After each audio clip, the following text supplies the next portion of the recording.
ऐसा क्यों नहीं होता कि दुनिया में एक ही भाषा होती, ना बहुत सारी भाषाएं होती, ना झगड़े होते। तो ओल्ड टेस्टामेंट में जो यहूदियों का बाइबल का हिस्सा है उसमें कहानी आती है, उसको बोलते हैं बेबीलोनिया की या बाबिल की कहानी। कहानी ये है कि एक बार ईश्वर ने, यहूदियों के ईश्वर याहवे ने, जब देखा कि मनुष्य बहुत पाप कर रहे हैं तो उसने बहुत तेज बाढ़ पैदा की। ये वही बाढ़ है जो आपने आज से 10 साल पहले एक फिल्म 2012 में देखी होगी। और तब ईश्वर को यह भी लगा कि अगर सारे खत्म हो जाएंगे तो सृष्टि बनाने का जो पर्पस था वो खत्म हो जाएगा।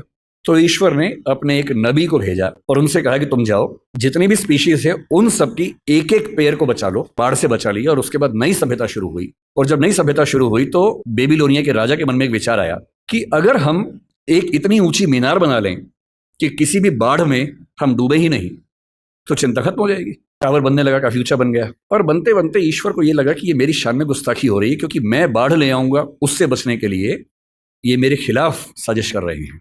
तो ईश्वर ने क्या किया, एक कमाल कर दिया। उसने उस टावर पर काम करने वाले व्यक्ति और बाकी व्यक्तियों को भाषाओं में बांट दिया ताकि वो एक दूसरे की बात ना समझ सके।